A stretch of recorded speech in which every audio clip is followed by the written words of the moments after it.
Imagine walking through many European cities during the Middle Ages, roughly between 500 and 1500 AD. Life was challenging, and personal hygiene was very different from what we expect today. People bathed very rarely, sometimes only once or twice a year, and access to clean water and proper bathing facilities was scarce. Clothes were often worn for weeks or months without washing, fabrics like wool were difficult to clean, and teeth and mouths were rarely cared for. Hair and nails were often long and unkempt, and private areas were usually neglected. Children were washed infrequently, and poor handling of waste increased the risk of intestinal diseases. Lice and fleas were widespread, and body odor was socially tolerated. These unsanitary conditions contributed to the spread of skin diseases, infections, and major epidemics like the Black Death, as mentioned in the book Medieval Hygiene from World History Encyclopedia. This extreme neglect of hygiene was not simply due to laziness or ignorance. It was the natural result of the social, political, economic, and religious conditions of the time. Economically, many people were poor, and clean water was hard to access. Bathing or washing clothes required time, resources, and facilities that ordinary people could not afford. Politically, frequent wars, invasions, and unstable governments destroyed infrastructure, leaving cities without clean water systems or functioning public baths. Socially, the majority of people worked long hours in mud, fields, and stables, making dirt a normal and unavoidable part of life. Even in cities, crowded living conditions and lack of sanitation made frequent cleaning difficult. Religiously, some teachings emphasized extreme simplicity and asceticism, discouraging concern for the body and creating an environment where personal hygiene was not linked to spiritual life, as mentioned in the book Body and Soul in the Middle Ages by Andrew Ware. Together, these factors created a society where neglect of personal hygiene was an expected norm, and over time, it became part of the cultural mindset, as mentioned in the book The European Middle Ages by Barbara Hannawalt. To be precise in this discussion, we are comparing hygiene in Europe during the Middle Ages with hygiene practices in Islamic societies of roughly the same period, around the 7th to 15th centuries. Then, in the 7th century, Islam introduced practices that transformed how people thought about cleanliness, making it a core part of daily life and faith.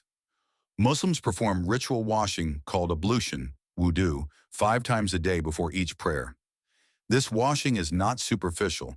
Every part, the face, hands, arms, feet, and head, is carefully washed and rubbed or massaged to ensure it is completely clean, as described in Sahih Muslim, Book of Purification.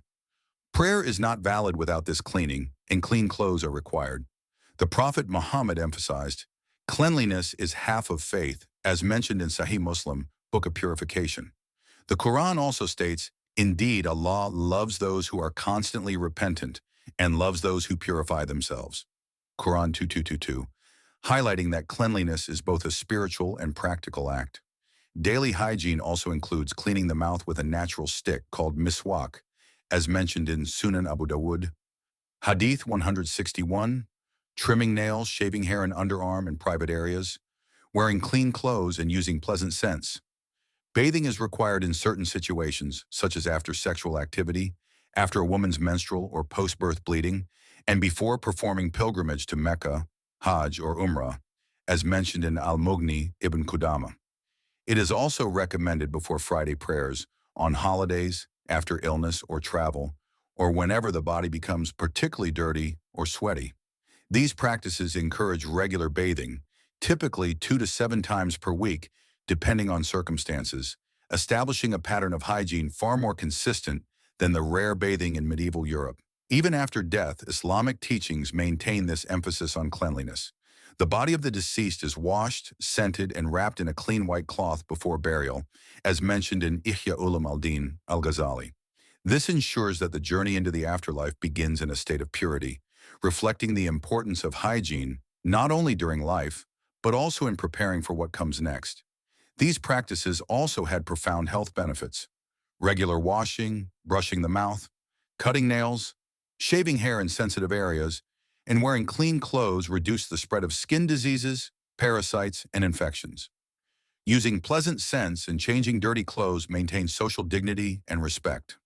By connecting hygiene directly to daily rituals and spiritual responsibility, Islam created a culture where caring for the body and the community became inseparable from faith. While Europe in the Middle Ages struggled with limited bathing, dirty clothing, poor oral care, and widespread lice, the teachings of Islam encouraged a structured, holistic approach to cleanliness that combines spiritual awareness with practical health measures.